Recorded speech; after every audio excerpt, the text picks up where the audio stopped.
Good evening to all of you, and thank you for joining us for this 13 Plus FastCast. I'm Mary Coleman. And I'm Dan Maries. Let's jump right into your headlines. Students stand up for their ground with a sit-in on the U of A campus as they try to get professors back into the classroom.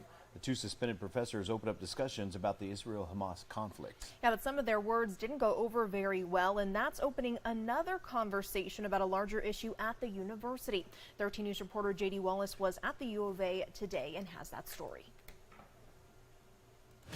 It is unjust. Early childhood education junior Piper Trujillo speaks among many others sitting in the lobby of the University of Arizona College of Education. I think that learning about world events, including the Israel-Palestine conflict, is incredibly important to our education because we need to be able to respond to children that ask us questions in the classroom about this. Sophie Chapman and fellow early childhood education senior Samantha Paredes defend Dr. Rebecca Lopez and Rebecca Sapien, two professors in their college on paid leave after facilitating discussions about Israel's siege on Gaza following the Hamas terror attack on Israel. Some students were offended, recorded the discussion, and posted it online. The conversation was proposed as, why should we as educators care about this issue that's going on in the world?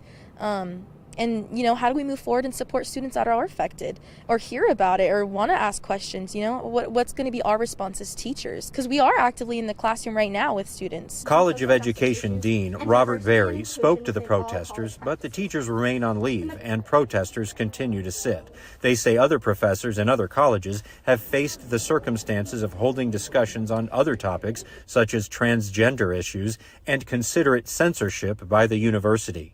It's wrong and it's unjust, and students need to say something and speak up, and administration needs to as well.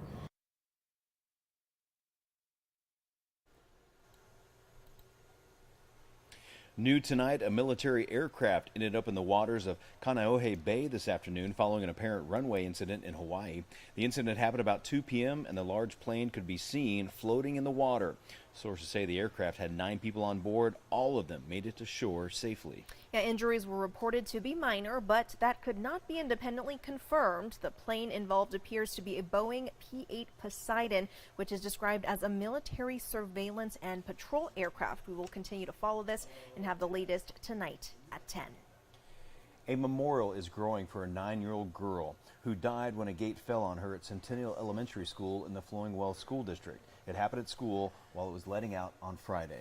And she was taken to the hospital, but unfortunately did not survive her injuries. 13 News reporter Shelby Slaughter has that story tonight.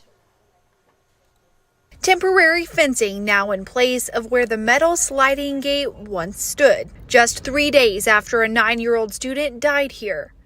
According to the Pima County Sheriff's Department, the manual gate was being pulled closed when it fell off its hinges and landed on this side of the parking lot. Few details have been released since the incident, including if the school had any previously known issues with the gate. We tried calling and emailing the associate superintendent all day and got very little response.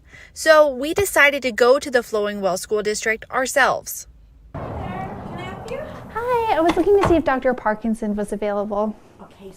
We were told she's out of office. Parents here in the community are shocked to learn about what happened. Allie Alvarez is one of them. Her 7th grade son attended Centennial Elementary 2 years ago.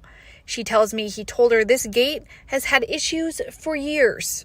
He looks at me and goes, "Are you meaning that gate by the cafeteria that's always had problems, Mom?" It's always got stuck or fallen off the tracks. And my heart went into instant rage. She says now she's asking for accountability to make sure an incident like this doesn't happen on campus again. That's what made my mama blood boil, is knowing it could have been my son. My niece and nephew still attend that school. It could have been them.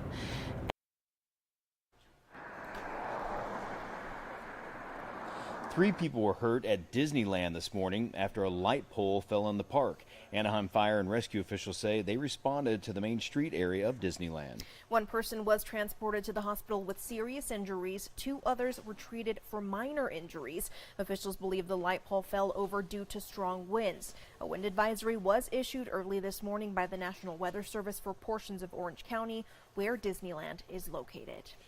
Well, time to mark your calendars. The Commission on Presidential Debates announced 3 dates and locations of the 2024 presidential debates.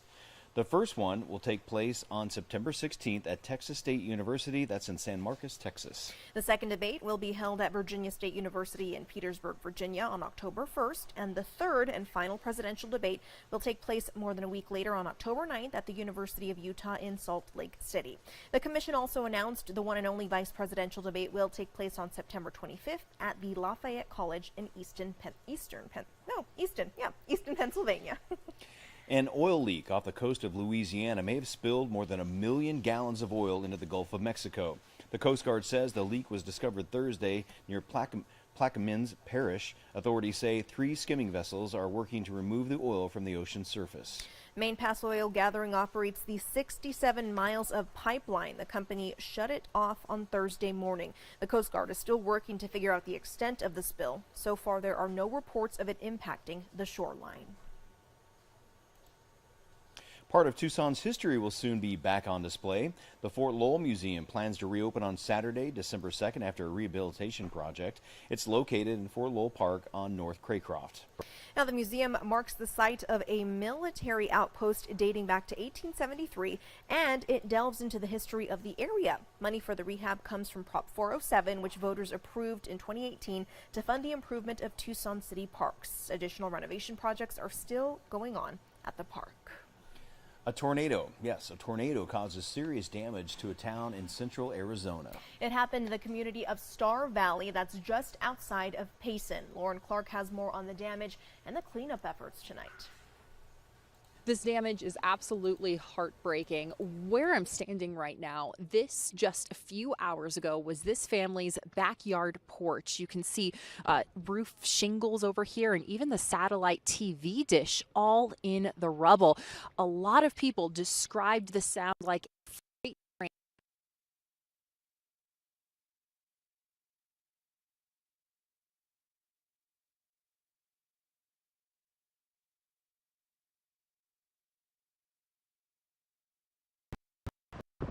Tornado whirling outside Star Valley. I never saw nothing like that in my life. And John Leslie was outside on his patio when he saw it. we saw shingles, plywood.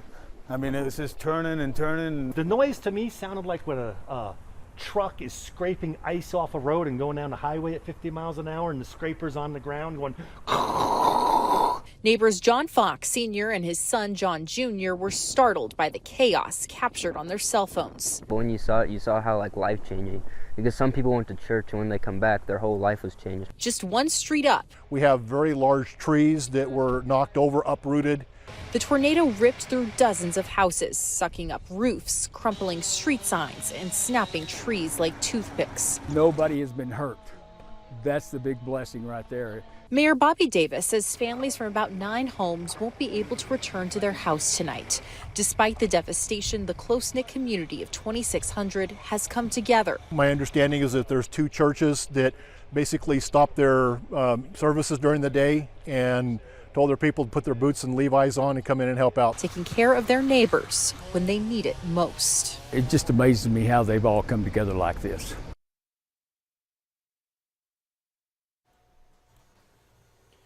November is Manatee Awareness Month, and advocates say Florida manatees need stronger protections. Some wildlife experts say the beloved sea cows are on the brink of extinction.